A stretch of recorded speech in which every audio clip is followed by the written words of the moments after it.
Hello and welcome to Spotlight, a diary for the South East brought to you by Round and About magazine. I'm Angela Walker with your guide to where to go and what to do in the South East of England. We've got some fantastic guests coming up, including Brad Pitt and Angelina Jolie's former bodyguard, SAS Who Dares Win star Billy Billingham MBE, who shares his incredible and emotional story. The real turning point, the saddest turning point in my life, which I definitely talk about, is when I got stabbed. I was in gangs at 15 and I got stabbed and nearly died. I'll be talking numbers with the legendary Johnny Ball, who's joining me in the studio to chat about making maths fun. There's a musical blast from the past as we head back to the 80s. I'm so excited to join the cast of Now That's What I Call a Musical. Plus, you could win a 2-night break, including an evening meal at a beautiful coaching inn in the Cotswolds. Coming up, I'll be joined by Liz Nicholls, who'll be walking us through the region's top events, including where you can see beautiful portraits by Curtis Holder, one-time Sky Arts Portrait Artist of the Year. And we'll be looking at musical events and theatre highlights from Aylesbury to Chipping Norton. And we'll be looking ahead to the PGA Golf action at Wentworth.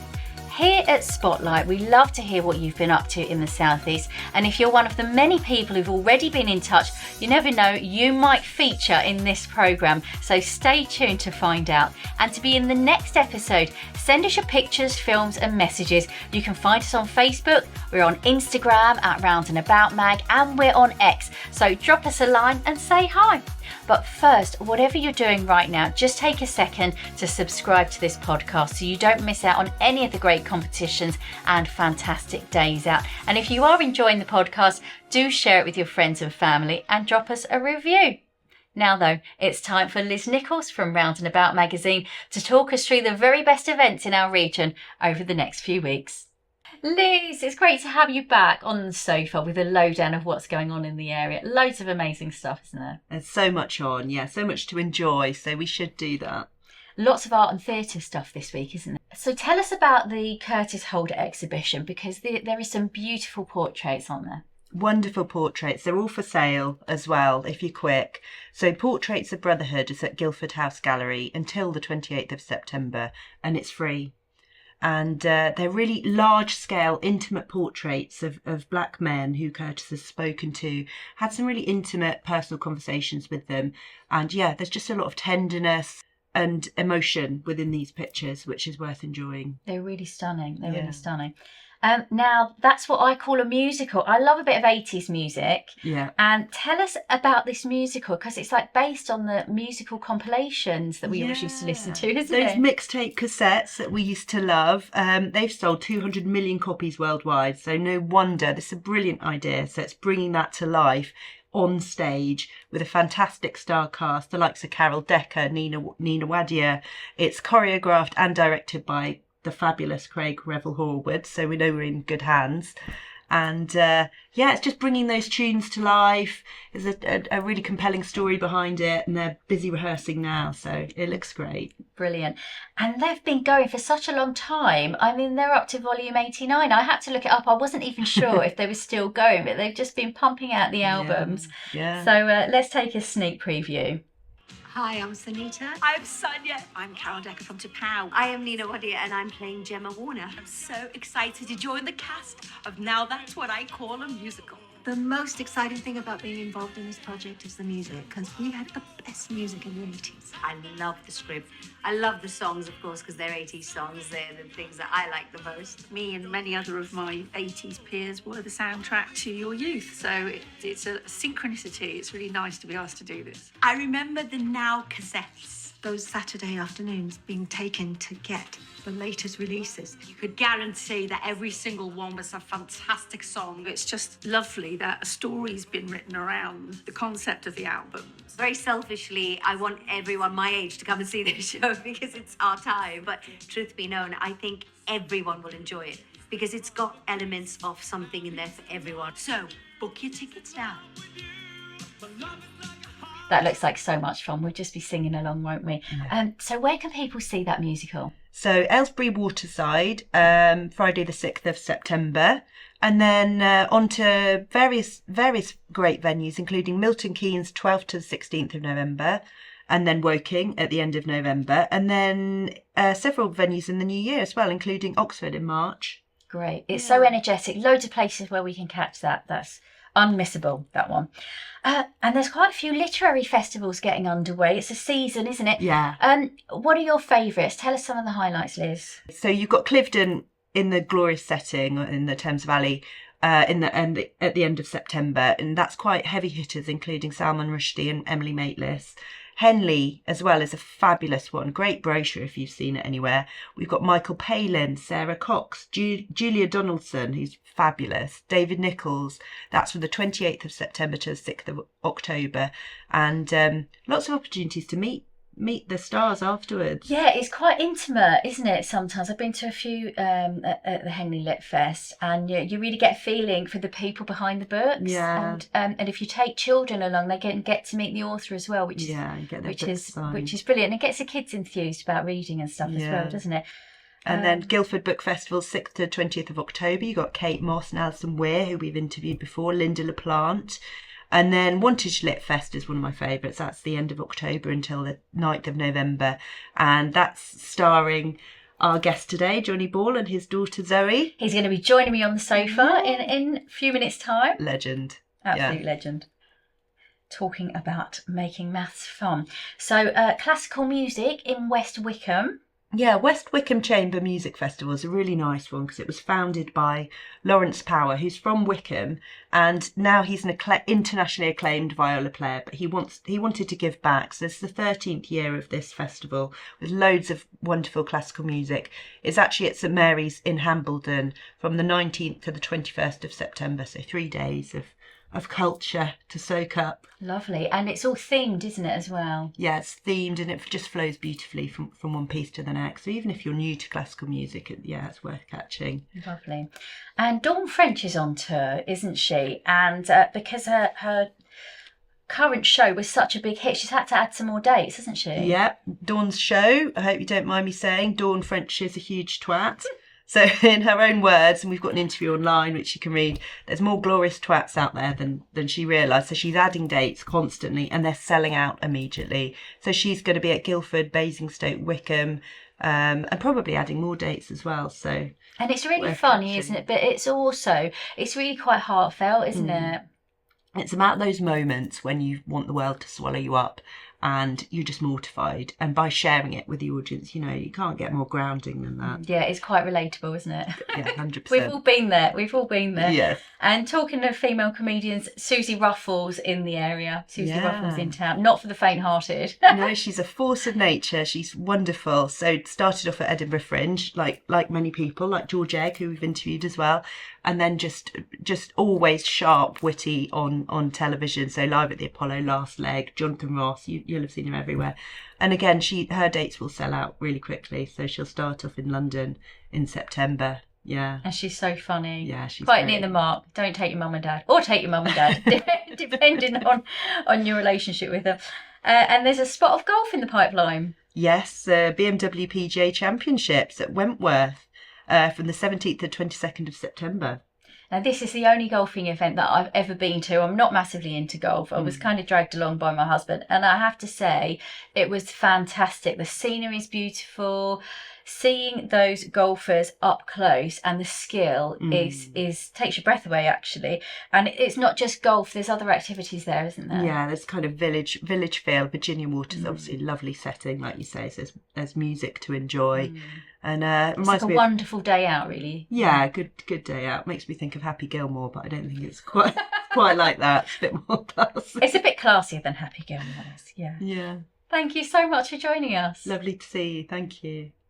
Now, if you're a child of the 80s like me, then my first guest will bring back some fond memories. He's the man who made maths fun, accessible and even exciting. It is, of course, Johnny Ball. Hello there. Thank you so much for joining me. It's a pleasure, it really is. It's a pleasure to be anywhere at my age. See, I'm 86 now and I'm still batting very well. But it's great to be out. So you're always so enthusiastic about maths. Do you really love it that much? Still, oh yeah. Still, but it's different maths too. I never got a degree, see, I only got 2 O-levels, but I did get 100% in maths and I realised there was something odd going on. And so I left it and I went into work and showed my maths ability again, but nothing. I never did A-levels. I never did a degree in maths. So all my maths is about the maths that I love and the maths that made me powerful. And it's totally different to the curriculum, for instance. And it just comes naturally to you then? Yeah, like comedy. When I was 11, I decided I wanted to be a comedian, stand-up comedian. And I was for 17 years. And in a way, I'd run the gauntlet of that and enjoyed it tremendously. A friend of mine said, you shouldn't be doing comedy. You should be doing maths and science on television. And I started doing it. And I just did it. And that was it. And there was no, so as I say, 2 O-levels. So no education. But I've got a very good memory. The rest, as they say, is history. Yeah. So you're coming to Wantage to the Literary Festival along with your daughter Zoe? That's right. I'm going to talk not about maths. I'm going to talk about my early life, because I've written the first half of my autobiography, and that's long enough. And that is from birth till 1980, just till 1980. And that's all my comedy career, and it's called My Previous Life in Comedy, because it was a previous life. It's totally different to my life after that, because by 80 I'd won BAFTA with my Think of a Number shows, and then we did the Think Again shows, and we won world awards and everything, and my whole career changed direction then. So I've had 2 lives.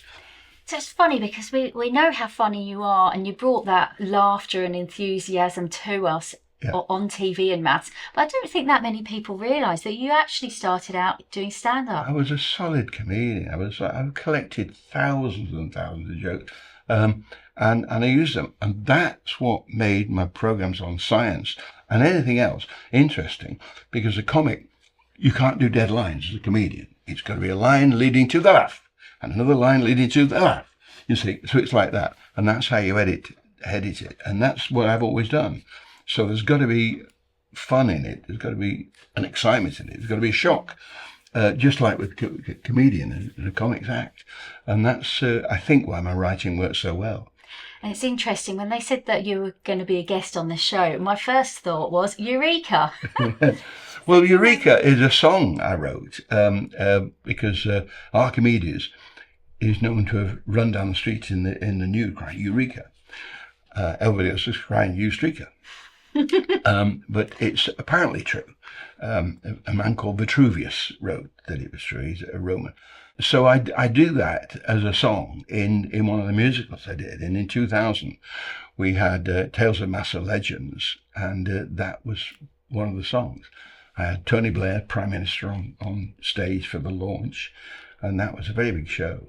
And we toured the country that year, and we were playing to averaging 3,500 kids a day. Wow. And their teachers.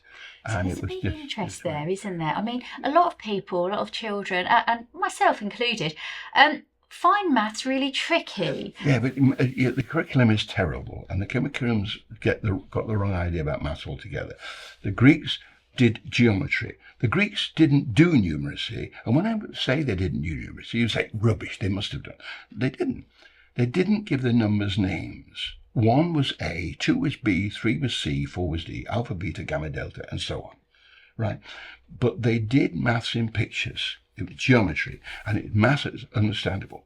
So if we taught maths in pictures now, as I do with my books, if we taught that in the curriculum, first of all, you'd have more artists, because mathematics in art is very important. Scale, proportion, perspective, all very important.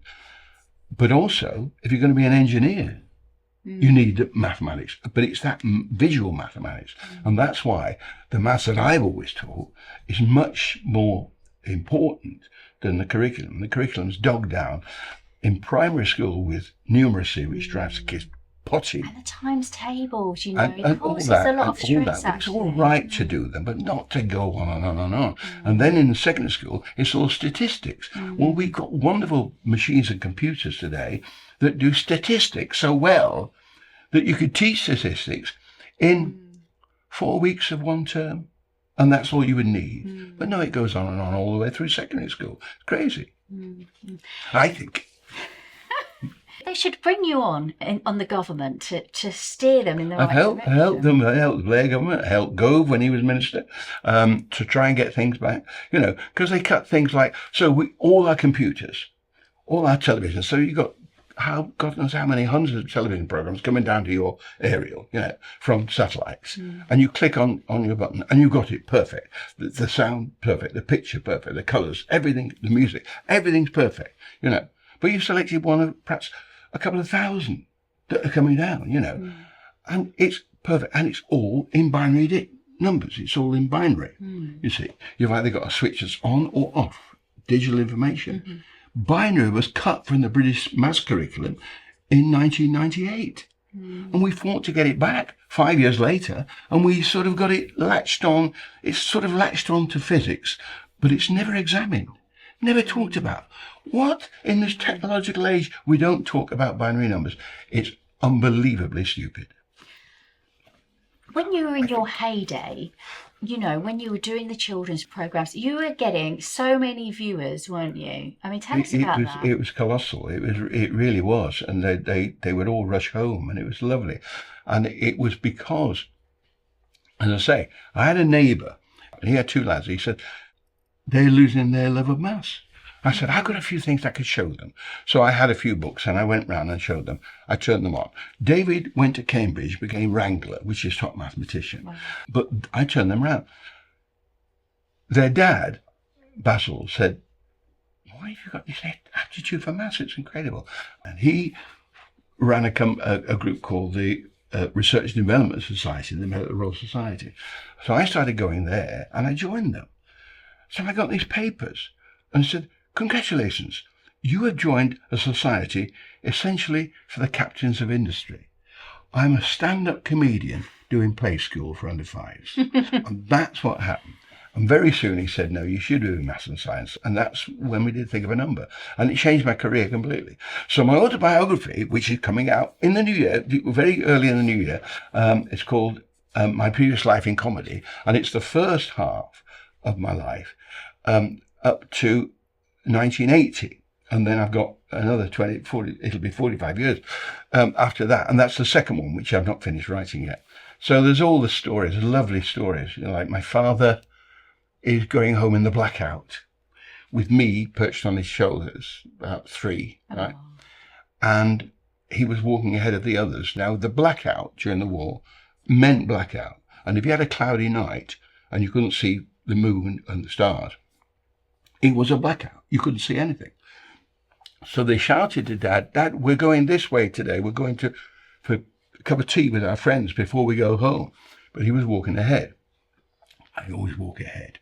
I always walk ahead of everybody. I always do. My dad always did it. So they shouted, Dan, it's down here, Dan. And eventually they rushed after him. Mother rushed after him. And when she got to him, he was walking in the gutter. Why? Because his left foot would tell him he was in the right place. He was on a pavement, he wouldn't know. So he was in the gutter, right? But he was absolutely asleep. Oh my goodness. And I was absolutely asleep on his shoulders. And we're walking absolutely safely on the way home. And that's one of my stories. And another one is when my mum was machine gunned by a German aircraft turning around after doing some damage to Bristol. And that rings true because the road that we lived on through Kingswood, east of Bristol, would be the road they would take as they turned around. And they may well have got rid of some of bullets and things. So we don't know how many. Oh. And my mum wasn't hurt. But it was terrible because she tried to get in Woolworth's doorway with me in the pram. Oh my goodness. And the fellow said, no, we're full up here, missus. I'll have to find somewhere else. So and that was another trick story. Everybody went to pubs in those days because the government said, you're working so hard. All the factories working round the clock. You're working so hard. You must relax. So you must go out and enjoy yourselves. So pubs were told, you've got to have children's rooms. So the kids can play in one room and the others can play in another room. So they're all children's rooms. They bring you crisps and lemonade and everything. And a fellow came in. He said, look at this, kids. Look at this. And he had a snail and it was enormous. And he went, watch this. You've never seen this before. Ugh. And he put the snail on his tongue. And the snail's feelers went. And it took ages. They went. Gosh. And eventually he went. Oh. Oh dear. Oh, they're beautiful, you know. Beautiful. The things you guys did for entertainment before you had telly. Lovely stories. Lovely stories. My dad, they had pipes, sewage pipes, and they were ceramic, which were very nice, very shiny. And they were a yard long with a collar at one end. And people loved them as umbrella stands in those days. So my dad said, oh, they're lying around at work. Oh, I've got to take one. How am I going to do that? I know, I'll wear it. So he gets in the pipe. He's only 5'7". He gets in the pipe and gets it up, right? Oh, and friends get wire down here and down the back and hook it up at the end, right? He's now wearing the pipe. What could go wrong? So he gets a gabardine coat of somebody else's bits. And because he's 5'7", the pipe comes down to here, you see. So his feet are going it doesn't as he walks out the gate. And is that theft? No, it's daft. It's just daft. That's not theft, you know. And that was my dad. Have you still got and the it's pipe? because of my dad, you see. It's because of my dad who introduced me to comedy and couldn't do a straight line. That by the time I was 11, I said, I'm going to be a comedian. And I was for 17 years. And I loved being a comic. I loved it. But I love the clubs. And I turned down opportunity knocks every year. And I turned lots of other things down because I didn't see what I did in the clubs as being what I wanted to do on television. I didn't see it that way. I couldn't see the audience on television. I could in the clubs, and I would adapt my delivery and everything to a nice select club and a rough club. If they were rough, I could be rough as well, you see. Not terribly filthy, but I could be rough enough. Like Max Miller, really, with sort of hints at innuendo and all kinds of things. And I loved it because I loved the audiences. So I had 17 wonderful years. So what did I do as a stand-up comic? Roy Orbison only did 1 week in English clubs, and that was at Batley Variety Club. And they rang me and said, would you warn Roy Orbison? So I worked with Roy the only week he ever did. Wow. The Bee Gees only did 1 week, and they did the Fiesta Stockton. And the Lipthorpe brothers, who owned it, rang and said, Johnny, we've got this new club, the biggest in Europe, and we've got the Bee Gees, but we want you as well to open it. So I opened that. And they were wonderful because the clubs thought so much of me. But I didn't want to transfer that into television. It wasn't the way. And once I'm doing my maths programs, there's humour everywhere. There was in all my shows, you know. And you were so captivating. And I mean, as a child that didn't really like maths and found it really tricky, I loved your programme. I didn't teach it. Yeah. You see, I only showed you the maths that's fun and the maths that's enjoyable and simple to understand. And if we taught maths that's geometry today, if we taught that kind of maths, we'd have more artists and more engineers. So both ends of the scale, we do better than teaching numeracy and statistics, which is awful. Now, I'm sure you won't mind me mentioning you're 86 now, aren't you? 86. 86. And you're still banging the drum for maths. Are you... For anything. I work every day. I'm in the office, you know, and I'm out. So we're at Wantage. Are you going to tell them that? We're at Wantage 7th of November, Friday. And we're there. And I do a one-man show there, in my previous life in comedy, right? And I wasn't sure whether it'd be possible, but it is possible. Zoe's interviewing me. So amazing. Zoe and I at Wantage on the 7th of November. And we did it before in London. We did a special one where we created it and saw how it worked. And a lot of friends there. But at the end, they stood and applauded and applauded. Zoe's very, very busy, so we can't do a lot together. But we're doing Wantage 7th of November. I'd love to see that because the rapport obviously is going to be outstanding. Oh, you can't buy a ticket. Well, it's just around my birthday time, so perhaps wonderful. I shall treat myself. Wonderful, yeah. And come along.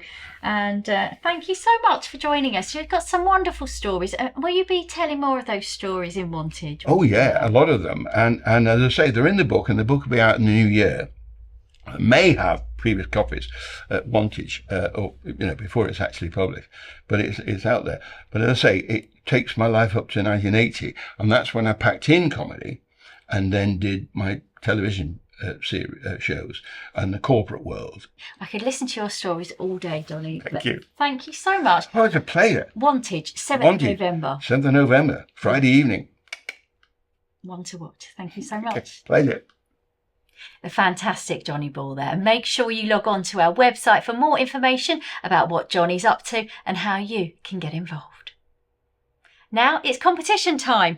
How about spending 2 nights in a beautiful 18th century coaching inn and boutique hotel in the Cotswolds? And we're throwing in a 3-course evening meal this week with wine as well. Plus breakfast and Prosecco or a pint on arrival. We are spoiling you. Now, the venue is the 5 All in the picture postcard village of Filkins in Oxfordshire, and they pride themselves on using local produce, including daily fresh fish. To enter the competition, all you have to do is go onto our website. That's roundandabout.co.uk. Terms and conditions apply. And there are a number of great competitions there. Our next guest left school at the age of just 11. He fell in with the wrong crowd, but he turned his life around, and now he's a decorated SAS leader and instructor and star of Channel 4's SAS Who Dares Wins, and he's touring our region with his inspirational and heartfelt talk. Liz Nicholls caught up with tough guy Mark Billy Billingham. I've been doing the show for a number of years now. I'll tell you how it came about. I got asked after being on TV for a couple of times and people started to know who I was, particularly in Herefordshire where I live back home. And I got asked to do a charity, raise some money for charity, which was bereaved children, children who lost their father or mother in conflict. And of course I said yes, so not really knowing what to expect. I thought I'd be talking to about 30 people. It turns out I'd done no real preparation for it. I went down to the venue on the morning and saw, there's 300 people coming. Of which my heart fell out. And my wife said to me, well, what are you going to talk about? I went, I don't know. So we put some logical sequence together of trials, tribulations, lessons learned, and off we went. And I stood in front of the audience, and if anything could go wrong, it did. The mic went down, then the bit of sort of footage of photos all went down, and I'm stood in front of 300 people talking, and I was like, oh no. But I didn't feel frightened, I didn't feel nervous, which for the first time of doing that, I wasn't sure how I was going to react. And I enjoyed it. That's what I found. I really enjoyed it. And at the end of it, somebody came up to me and says, why don't you do it more professional, do it more? And for a long while, I didn't want to do it. I didn't feel I had the time. But then I eventually got into it and did it. And now I've been doing it for a while. And I think this is now our 4th year.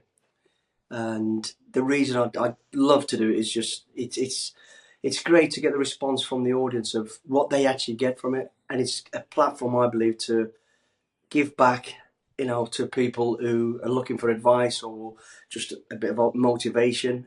And I love it. It's great. And it's just gone from strength to strength, and I really do enjoy it.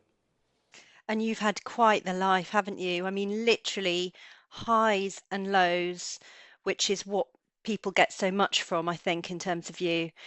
And you're quite good at talking about everything that's gone on, aren't you? I'd like to know really if there was a sort of real low point that was a turning point for you in terms of light bulb. Yeah, absolutely. There's a few, and that's where the journey starts for me. I'm not one of these who talks quotes and statistics, bite the earth, all these people go, ooh. What I actually do is take people on my journey of trials, things I did good, things I did wrong, things I did right. And I share all of it. Some of it I'm really proud of, some of it, of course, I'm not. But I feel it's important to share it. Now, the turning points for me, really, where the story starts as a young kid, got into gangs. I was a bad kid. I was in the wrong gang. I was with the wrong people. I was the wrong person. And it's about owning that, like everybody should nowadays as well. Own it. You are being bad. You know you're doing right and wrong. And I did. So I'll talk about that point. The turning point in that situation was an old man that I stole a hat from, chased me. And rather than give me what I expected when he caught me, which was a good idea, and he actually said, look, he gave me the time of day and he says, come to my boxing and I'll teach you boxing. So he was the first person influential to me, that sort of a light bulb moment. Stopped me getting a lot of trouble, although I was still getting trouble because I was still growing as a young kid, but gave me good direction, which I've never forgot to this day. And then Are you in touch? Unfortunately, he's passed on now. Oh, right. So this old man really took all the little bad kids of the area and taught them boxing, taught them how to respect the sport, each other, all that sort of stuff, and at the time, of course, as a kid, you don't understand why he's doing this, and to this day I still don't, but so glad he did, because I'm now that old man, 40 years later, 50 years later. So he was like, that was the first light bulb moment of knowing and owning right and wrong. I always let my mum say he got in with the wrong crowd, because we all do, but I knew I was the wrong crowd, just like everybody else. I could say yes and no. I knew what was right and what was wrong. Same as today, but it's even worse today, I believe. Everybody's got to blame somebody else or another situation. It's never their fault, but in fact it is. So that was one moment for me. Then the next was in the cadets. I joined the cadets. I was taught proper discipline. You stepped out of line, you got, a dig in the chest, a slap across the legs, whatever it might be. But it was right at the time for me. And it was a hard discipline. You were treated fairly, truly. It was great, and I was learning great skills. And everything I was learning there, that light bulb moment for me at that point was I already knew it. I'm now 11. I'm not academic. I haven't got the concentration, because we're all different. What I am good with is my hands and my physical ability.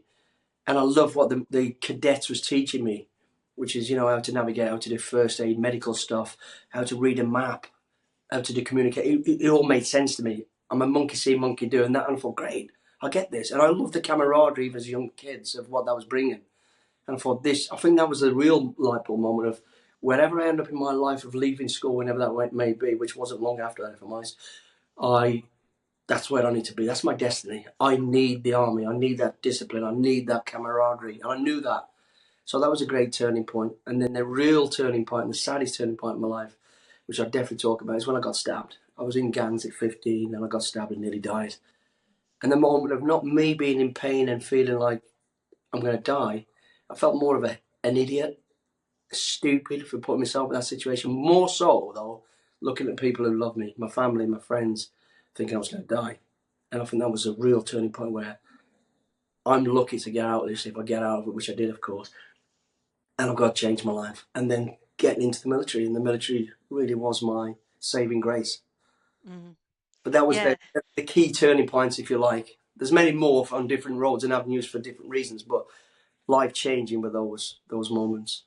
And what advice really would you have for anyone whose child or a young person perhaps watching this or reading this who's Yeah. really struggling with school? Because there's a lot of people not really Yeah, within because the school system. they are, but they ain't. You've got to be honest. Just be honest, be truthful. And everybody be truthful, from the teachers to the curriculum that we're being taught to the person. And what I mean by that is, me at school, I was English, maths, I was the worst. I was petrified, I was sweating, I couldn't do it. The guy next to me was a chunky guy, he was a big guy. He was great at that. That was his strengths. My strength was on the front, on the running field, doing physical things. And that's who we are. So my advice to any child who's struggling with it, don't try your hardest, do your best, be respectful, and find out what you're good at and embrace that. Whether it's physical, whether it might be just being able to speak, because there's an avenue for everybody, and there is. And this craziness of what happened in schools years ago, I don't know if it's still the same, so I might be talking out of turn, where they stopped competing, and what a stupid thing to do. We are not. I know for a fact the big chunky guy at school who couldn't do PT, who couldn't do things, but was great.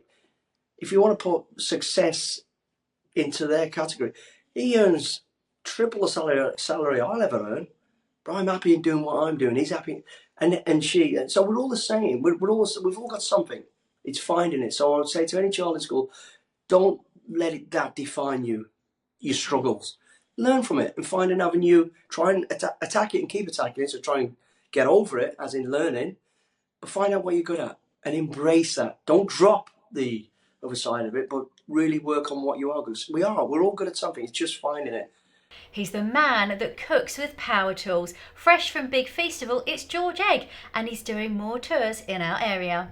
Hello, George. Hello. Lovely to talk to you, our snack hacker. And you too. So you're getting ready for the Big Feastival, obviously this month, aren't you? Yeah, I'm really excited about that. It's my second time there. I was there last year, and this year I'm doing a cookery demo and I'm doing a stand-up set, both on the same day. So that'll be fun. That's fantastic. It's a great mix, the comedy and food angle. And can you tell us a bit about your shows going around the country? What people can expect if they haven't seen you before? So I do, in my kind of theatre show, I cook on stage, live, real cooking as well, not some sort of, clowny gesture towards it, chucking flour about. It's like real, proper, decent stuff. But the twist is I don't have any conventional kitchen equipment. So I cook with power tools and things like a laptop that I've converted for cooking on. I've got a sort of flamethrower thing, all sorts of stuff. Hot air gun, wallpaper stripper. And I cook 3 plates of food. And then at the end of the show, the audience gets to try what I've done. So that's in my kind of theatre show. But then at Feastival, I'm doing a cookery demo. So it's a bit more conventional. And I'm in the big kitchen, their actual kind of, demo kitchen, doing snack hacker cooking, which I guess we'll come on to in a minute. Yeah. And then my stand-up is kind of like straight stand-up, but with props and no food. Now, we love to hear what you've been up to, and you've been having some amazing days out from the looks of it. Ellie Cox joins me in the studio now to talk through some of the highlights. Ellie, what have people been up to? Well, it seems like people have been quite busy. So first we had Sarah from Wantage. She went to Wilderness Festival. It was last weekend. It had people like Faithless, Bicep and Jessie Ware. And I think they had quite good weather, so a lot went on there. Amazing. Yeah, and then we had Joe from Oxford did the Ox Trail.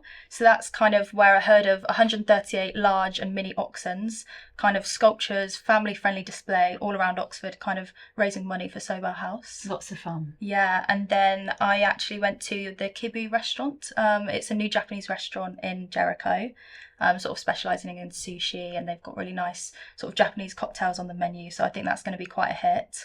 And then lastly, a little bit of a random one, but we had Jake from Guildford. He actually did a zip wire in Switzerland. Watch him go. Wonderful. Lots of fun. Thank you so much, Ellie. Thank you. Don't forget to get in touch. We love to see pictures of what you've been up to, or even send us a video. Find us on Instagram. We are Round and About Mag, and you could feature in our next video podcast. That's all we've got time for today. We'll have more dazzling guests and more chances to win great prizes in the next episode of Spotlight.